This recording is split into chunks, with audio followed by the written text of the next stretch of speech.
네, 안녕하세요. 지난 시간에 이어서 이번 시간에도 어, 계속해서 수업을 진행을 한번 해보도록 하겠습니다. 어, 이 축전지라는 수업인데, 축전지 지난 시간까지는 레이블을 어떻게 판독하는지에 대해서 한번 봤었고, 이번 시간부터는 축전지 거의 마지막 부분에 하고, 그리고 AC 발전기 요 부분을 하도록 하겠습니다. 축전지의 종류로는, 여기서 여러분들도 보시는 것처럼, 이제, 어, MF 축전지, 그리고 EFB 축전지, 그리고 AGM, 요렇게 세 가지로 나타내고 있습니다. 그래서 일반적으로 가장 많이 사용하는 축전지가 MF 축전지라는 거고, 이게 무정비 배터리, 그냥 한번 정비가 안 된다는 거죠. 그래서 이게 한번 쓰고 그냥 버려야 되는 그러한 형태가 이게 바로 MF 축전지, 우리가 지금 사용하고 있는 그러한 형태입니다. 그리고 EFB 축전지라는 거는 폴리에스테르 직소포를 적용해 가지고 배터리의 성능을 높인, 이 MF 성능보다 좀 높인 형태의 축전지를 말하는 겁니다. 그리고 좀 고가의 차량에 들어가 있는 형태는 AGM이라는 이 축전지를 사용을 하고 있습니다. 유리 섬유로 되어 있어서 된 분리판을 사용해 가지고 배터리의 성능을 엄청 높여 놨답니다. 그래서 이 축전지를 쓰는 경우에는 ISG, 여기 아들러 스탑 앤 고라고 되어 있죠. 이 차량에 사용하는 겁니다. 우리가 횡단보도라든지 뭐 정지선에서 자동차가 딱 섰을 때 서게 되면은 그 차가 어떻게 됩니까?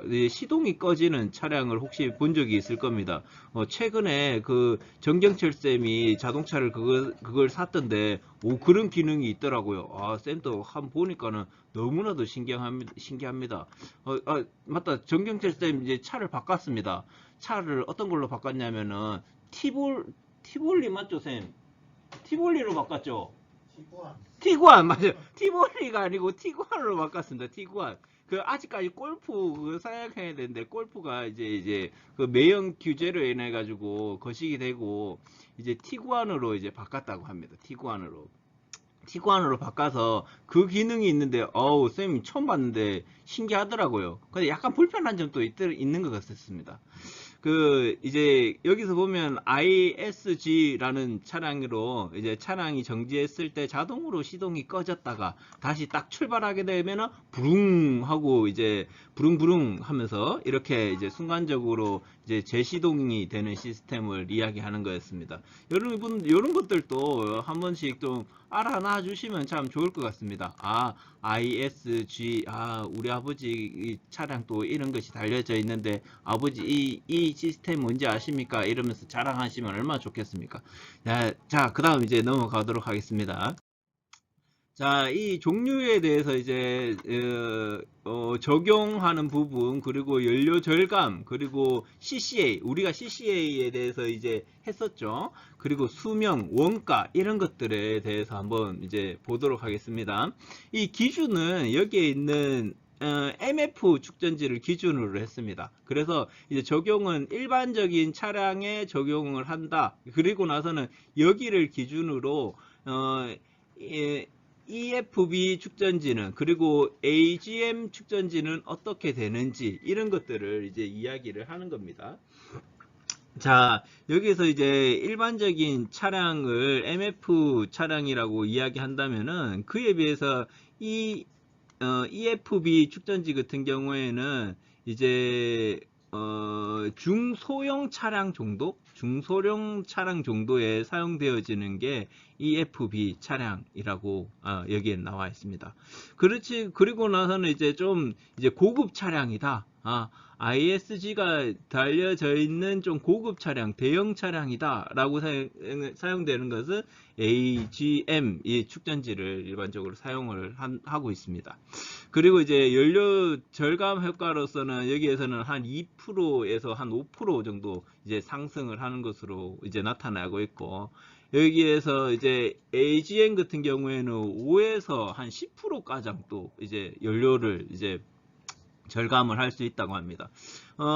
이 CCA 같은 경우에 이 축전지 MF 축전지를 100으로 기준한다면은 이제 EFB 축전지 같은 경우에는 150, 그리고 AGM 같은 경우에는 150의 성능을 이제 구현을 할 수 있다는 거죠. 수명 또한 이제 이 EFB 같은 경우에는 거의 2배 정도, 한 2배, 200배라고 되어 있죠. 그래서 200% 정도 좋다고 하고, AMG 같은 경우에는 이제 AGM 같은 경우에는 300%라고 하니까 한 3배 정도 수명이 좋다고 합니다. 근데 이제 원가에 있어서는 이제 이 MF 축전지 같은 경우에 선생님 이제 레이 차를 이제 기준으로 한다면은 한 5만원에서 한 6만원 정도 되거든요. 근데 이제 EFB 같은 경우에는 여기서 한 35% 정도 더 붙습니다. 그러면 한 만원 정도 더 비싼 걸로 이제 볼 수가 있겠죠. 그에 비해서 이제 AGM 이제 축전지 같은 경우에는 여기 한 2배 정도 이제 비싸다고 합니다. 2배 정도 비싸니까 한 배터리 한 10만원 정도 하겠습니다. 한 10만원 좀 넘어갈 수도 있겠네요. 그 정도의 이제 가격이 이제 형성이 되어 있다고 합니다. 그래서 어떤 것을 사용하느냐에 따라서 뭐 이렇게 이제 감각상각이 이제 나타낼 수도 있는 부분들이겠죠. 이런 축전지가 있다는 거 여러분들 이제 기억해 주시고, 여기에 있는 이 용어 ISG 정도 여러분들 꼭 기억해 줬으면 좋겠습니다. 자, 이제 축전지는 이제 다 했고, 충전 장치에 있어서 이제 구성 요소가 선생님이 이야기했던 것처럼 이제 두 가지를 이제 크게 이야기했었는데, 첫 번째가 축전지였다, 배터리였다면, 이제 두 번째는 이제 발전기입니다. 이 발전기에서 이제 자동차에서 사용되는 발전기 같은 경우에는 AC 발전기를 우리가 이제 사용을 한다고 이야기를 했었습니다. AC 발전기의 이제 우리 요 모습입니다. 우리 그 지난번에 한 번씩 다 떼봤었던 걸로 이제 기억이 납니다.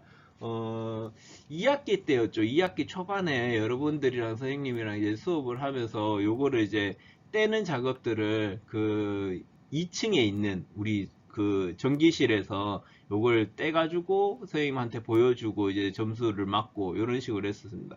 이걸 떼는데 그렇게 크게 뭐 시간이 걸리고 이러지는 않았습니다. 근데 한번 어떤 친구들은 잘못 끼워가지고 선생님한테 뒤딱 혼나고 이랬던 기억이 갑자기 떠오르네요. 뭐 외자가 있었습니다. 외자 손시로 시작되는 그 친구였습니다. 네, 그런 기억이 있습니다. 열심히 그래도 이제 연습을 하더라고요. 기특해 보였습니다. 너무 실망하지 마십시오. 이제 발전기의 역할을 한번 봅시다. 발전기의 역할. 발전기 같은 경우에 차량 운행에 필요한 각종 전기 장치에 전력을 공급하고 여분의 전기로 축전지를 충전하는 기능을 하는 것 맞죠? 이 놈은 열심히 발전시켜 가지고 이제 배터리를 충전해주는 역할들 또한 요놈이 하고 있다는 거죠. 그리고 이제 차량에는 대부분 선생님이 이야기했던 것처럼 교류 발전기, AC 발전기를 사용을 하고 있다라는 겁니다. 자, 그리고 나서는 우리가 한번 잘 생각을 한번 해본다면은 자동차에서는 우리 교류를 사용을 하지 않고 다 직류로 사용하는데 어떻게 해서 왜 교류 발전기를 사용할까? 그런 우리 의문을 좀 가질 필요가 있습니다. 이제 그에 대해서 한번 보도록 합시다. 자, 이제 발전기의 구조입니다. 구조는 지금 우리가 지난 시간에 이제 봤던 것처럼 왜 이렇게 잠깐만요. 장태준 쌤이 갑자기 전화가 죄송합니다. 네. 네, 이제 발전기의 구조입니다. 구조. 발전기가, 이런 식으로 우리 지난 학기 때 이거 다 뜯어봤습니다. 다 뜯어봐가지고, 어떻게 해서든지 여러분들한테 점수를 주려고 선생님이 엄청 노력했던 것이 이게 기억나시죠? 그래가지고 여기에 뭐 요 구조에 대해서 여러분이 직접 뜯어서 다 봤었던 것이 이제 기억이 납니다. 그래서 어떻게 이제 이루어져 있는지 한번 본다면, 자동차에서 사용되는 이제 교류 발전기는 직류 발전기에 비해서 소형화, 경량화, 작고 어떻게 무게도 가볍고 맞죠? 출력이 크며 저속에서는 충전 성능이 우수하다.